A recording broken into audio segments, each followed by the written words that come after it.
Saludo a todos los televidentes y también radioescuchas. Sí, efectivamente, nosotros estamos trabajando en el área cultural, en el área de educación, hemos venido trabajando ya algún tiempo.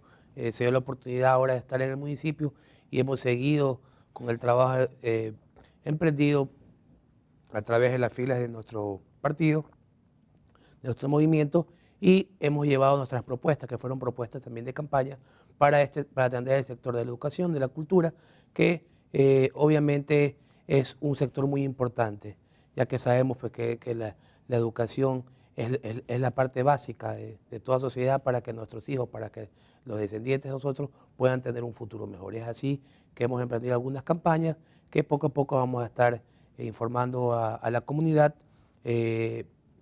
como por ejemplo rescatar esos valores. En la parte cultural hemos tratado de trabajar en rescatar esos valores un poco que, si bien es cierto, fruto de la globalización que vivimos actualmente, se ha venido perdiendo en nuestra sociedad.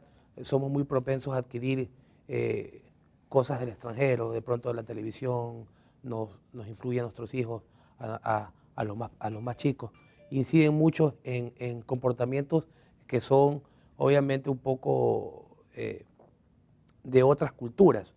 Y hemos tratado de enfocarnos básicamente en el rescate de esa identidad que nos lleve obviamente a hacer nuevamente o a encontrar nuestra identidad cultural de la provincia del Guayas y sobre todo del Cantón Guayaquil. Por ejemplo, ¿qué acciones al respecto han emprendido ustedes? Sí, por ejemplo, defender una campaña en símbolos patrios, defender esos valores culturales que se habían perdido, como por ejemplo el respeto, la honestidad, el saber vivir dentro de una comunidad, el emprender valores éticos en nuestros estudiantes. Eso ha sido parte de los valores culturales que tratamos de rescatar para que nuestros chicos, nuestros jóvenes puedan salir, obviamente, y vivir siempre acorde a nuestra sociedad. En las universidades de Guayaquil, creo que ya hay 4 universidades que definitivamente han firmado acuerdos con el municipio de Guayaquil. ¿Cuáles son los beneficios que van a tener estas universidades del Cabildo? Bueno, usted sabe que en cuanto a la educación se ha premiado a los mejores estudiantes. Es una política pues de incentivo a aquellos estudiantes que no tienen la posibilidad de pronto de estar en una universidad privada, particular, y se ha premiado, obviamente, se estimula para que los chicos puedan, mediante su rendimiento escolar, puedan acceder a becas y también a premios. Usted ha visto que hace pocas semanas se ha premiado a algunos estudiantes para incentivar un poco, se les otorga herramientas de trabajo como computadoras, y algunos también pues el alcalde ha regalado de manera de incentivo una casa, ¿verdad? Hace pocas semanas vimos eso en los medios y pienso que es una política acertada, y de la misma manera esos convenios que hacen con las universidades conlleva a siempre que se llegue o que se trate de llegar a la excelencia en la educación por parte de los ciudadanos guayaquileños. Ahora, en el tema de los terrenos, usted también está en esta comisión. ¿Cómo va este proceso ya de legalizar y a través de la entrega de títulos de propiedad de las tierras a los distintos ciudadanos y habitantes aquí en la ciudad de Guayaquil? Bueno, hace también un mes más o menos dimos una rueda de prensa a los concejales del bloque de AP, en la cual por primera ocasión estábamos nosotros decididos a, junto al ministerio, poder otorgar la legalización sobre todo a la gente que vive en el sector de Monte Sinaí. Si bien es cierto, había una especie de franja entre lo que se divide la zona rural y la zona urbana, pues este sector estaba considerado entre, no sabíamos si era urbano o era rural, pero si era urbano obviamente competía el municipio, y si era rural no era competencia según la COTAD. Pero nosotros lo que intentamos hacer es que, por ejemplo, en este sector de Guayaquil, que es un sector bastante numeroso, que si bien es cierto, muchos dicen, bueno, no son guayaquileños o no, eso no tiene nada que ver. Aquí lo importante es que esta ciudad coge a propios y extraños, y sin embargo hay que atenderlos. Entonces lo que nosotros estamos ahorita emprendiendo es tratar de que ese sector sea considerado dentro del perímetro urbano para que puedan ser legalizadas las tierras. Una vez legalizadas las tierras, pueda llegar la obra municipal, alcantarillado, agua potable, aceras, bordillos, calles, todo lo que corresponde a la competencia del municipio de Guayaquil para que esos ciudadanos puedan vivir acorde como se vive en otras partes de la ciudad. Y cuando se hace esta división, ¿no es cierto?, la parte urbana le corresponde al municipio y la parte ya rural, ¿a quién le corresponde? ¿Al Consejo Provincial? Exacto. Hay una parte donde las competencias son claras y dice que la parte urbana es netamente de los gobiernos autónomos descentralizados cantonales y la parte rural es del gobierno autónomo descentralizado provincial, en este caso a la prefectura de Guayas. ¿Y hay alguna gestión al respecto? ¿Qué ha hecho o qué está haciendo la prefectura ahí? No, bueno, en este caso lo que estamos tratando de hacer es... O mejor dicho, ¿ustedes han cuantificado cuántos ciudadanos ecuatorianos se han quedado en esa franja, por así decirlo, de la rural? Bueno, obviamente Guayaquil tiene sus parroquias rurales que son atendidas también por el municipio de Guayaquil y por la prefectura del Guayas. Hay parroquias, pero hablamos dentro del perímetro urbano en sí, en este sector, porque este sector, si bien es cierto, era considerado hasta cierto punto como invasión, no está delimitado exactamente si pertenecía, si era estaba dentro del perímetro urbano, y es cuestión de que en el Consejo Cantonal los concejales, bueno, tenemos una minoría, si bien es cierto el bloque de Alianza País, pero podríamos ponernos de acuerdo con los otros concejales para poder ampliar el perímetro urbano para acoger también a estas personas, que es un sector importante y que sigue creciendo, ya no con las invasiones, pero igual ahí vive una cantidad de personas considerables que también merecen tener la oportunidad de tener los servicios básicos dignos. Y en ese sentido, ¿está controlado el tema del tráfico de tierras? Bueno, hemos escuchado al abogado Quiñones decir que se ha controlado porque, si bien es cierto, pues en algunos, no vamos a poner culpables, pero en algunos años anteriores, obviamente que esa parte que afecta a muchos sectores en Guayaquil era incontrolable. La gente iba, se asentaba en el terreno, venía alguien un poco más vivo y le decía, sabes que ese terreno es mío, aquí están las letras, págame, y obviamente se aprovechaban de esa situación, de esas personas que vivían en esa parte en condiciones lamentables, se aprovechaban a sacarle dinero. Y en ese sentido, el gobierno emprendió la campaña histórica de frenar esas invasiones, porque eso genera mucha más pobreza y genera obviamente que las personas que se aprovechan de esa pobreza puedan salir o son los más beneficiados en el asunto económico. Venden algo que no es de ellos y sin embargo se aprovechan de esa situación. Hablando ya en el aspecto de la transportación urbana pública, hay algunas controversias, incluso incidentes, y esto ha generado que hayan 4 preconsultas, 4. Ayer conversábamos con el economista Mauricio Tupanqui, consejero del CNE Nacional, Tayupanta, sí, economista Tayupanta, y nos decía que ellos están listos para entregar los formularios a los 396 movimientos, agrupaciones que han pedido hacer una consulta bajo 2 preguntas. Y hay otra consulta que hay de 8 preguntas, y hay otra consulta también que tiene muchas preguntas que se realiza al municipio, etcétera, y hay otra consulta, o sea, hay 4. ¿Cuál de las 4 que usted está apoyando? Bueno, realmente sí, y es un buen punto esto de la transportación, y fíjese usted, economista, que hay muchas personas que de pronto es necesario refrescar un poco la memoria. Yo también podría decir, voy a hacer una consulta. ¿En qué sentido? En el sentido que recordemos que cuando se inició esto de la Metrovía en Guayaquil, de la transportación a través del sistema de Metrovías. Este sistema inició más o menos alrededor del 2006. Y cuando inició, se nos dijo a los guayaquileños, a los habitantes de Guayaquil, que iban a haber 7 troncales. Yo le preguntaría también qué pasó con las otras 4 troncales.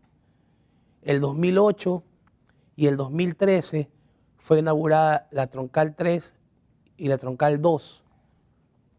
Y tenemos ya al 2015 9 años de sistema de Metrovía. Yo también preguntaría qué pasó con las 7 troncales que se nos ofreció y qué pasó con todas las unidades que se nos dijo. ¿Cuántas hay ahora? Ahorita tenemos 3.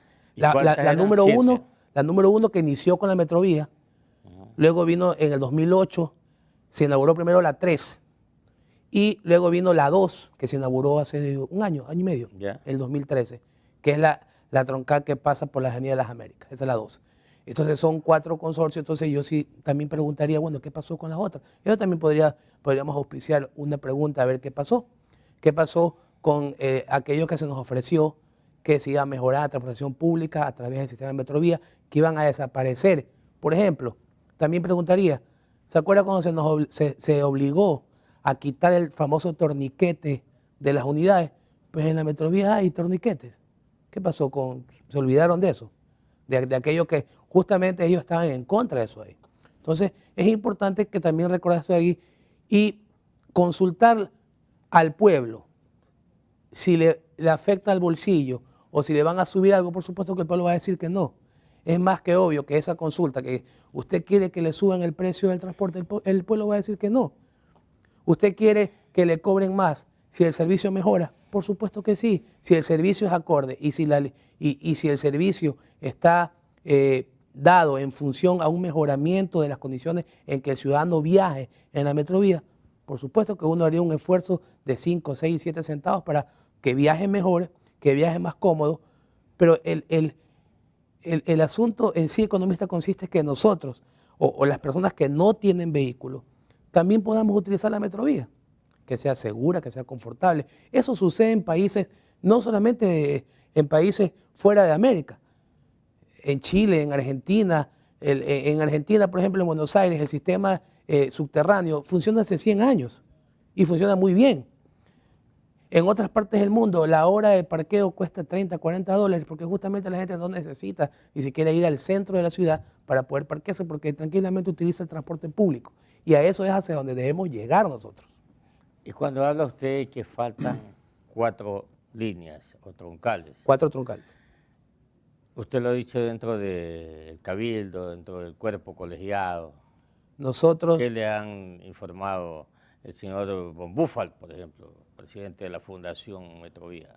Bueno, nosotros a propósito de que somos minoría dentro del Consejo, pero no minoría de pronto de pensamiento, de ideas, cuando nosotros obviamente hablamos y le decimos dentro del Consejo, bueno, tendremos que esperar la respuesta de 9 años más para poder tener 3 troncales más.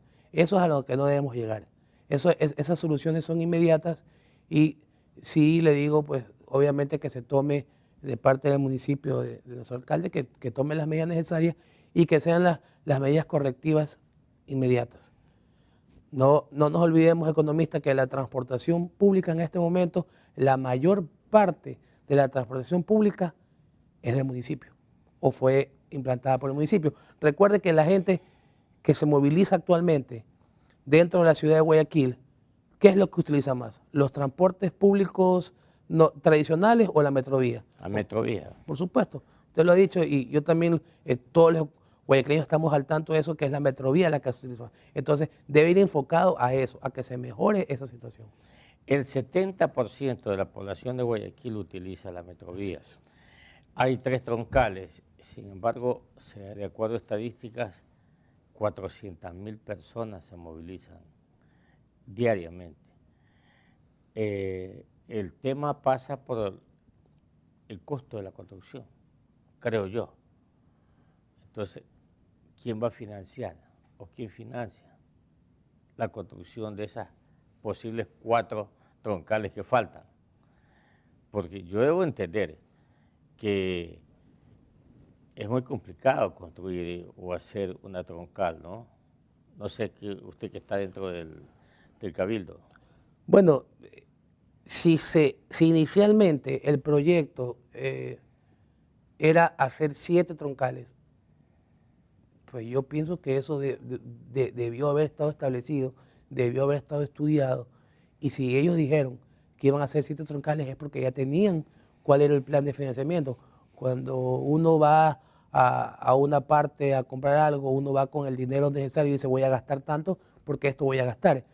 Uno va planificado para saber cuánto va a gastar. Si ellos en el 2006, 2007 iniciaron el proyecto, ellos tienen que tener la planificación, no sé, hasta el 2050, no sé hasta qué fecha, tenemos que esperar que obviamente se haga el resto de las troncales. Pero más allá de eso, economista, es muy importante que en este momento se trate de mejorar el servicio que ya tenemos. En este caso tenemos que mejorar ese servicio para que podamos muy pronto solucionar el problema de transportación que cada vez es más grave. Y recordemos que a los que no utilizan la metrovía, a los que nos utilizamos en carros particulares, también hay gente que está inconforme porque se ha quitado un carril a Guayaquil, en algunos casos 2 carriles. Entonces, esas personas también tienen el derecho de llegar temprano a sus hogares. O sea, estamos viviendo en una sociedad de derechos donde el derecho de uno afecta al otro. Entonces, todos tenemos el mismo derecho de llegar temprano a nuestros hogares, todos tenemos el mismo derecho de movilizarnos rápido, pero sin embargo, imagínense, con estas multas excesivas, las personas tratan de respetar, todos respetamos el carril de la metrovía para que no se sobrepase, pero sí deberíamos tener una parte intermedia que de pronto no es muy constante en algunos sectores de la ciudad, economista, no sé si usted se ha fijado, no es muy constante que la metrovía llegue con minutos o segundos, sino que pasan mucho tiempo que el carril pasa vacío y usted tiene al otro lado todo el carril lleno de carros. Entonces, sí sería importante que se trate de hacer una media, que en momentos que de verdad no esté la metrovía, pues se trate de utilizar ese carril. Sí, ese es uno de los planteamientos que nosotros hemos hecho desde aquí, desde el canal. Licenciado Bravo, por último, ¿qué propondría usted dentro del Cabildo? Es decir, para por lo menos hacer otra troncal de las 7. ¿Qué ideas de financiamiento? ¿Cuál sería su idea? Bueno, mire, primero lo que hemos propuesto es que en estos momentos se trate de implementar más unidades. A más unidades. Es que necesitamos una solución inmediata. ¿Qué sería lo inmediato? Construir una troncal no va a ser tan inmediato. Eso se va a demorar un poco.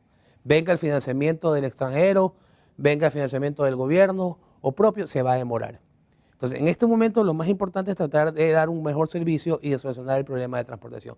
Entonces, hemos planteado que se pongan más unidades para que el flujo sea constante y obviamente se pueda movilizar con mucha más agilidad.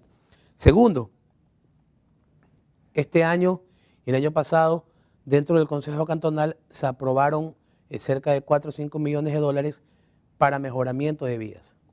Esto es, no sé cómo llamarlo, si subsidio, pero cuando yo lo dije de esa manera, se molestaron y dijeron que ellos no subsidiaban, que el municipio no subsidiaba a nadie, que eso era para mejoras de la ciudad.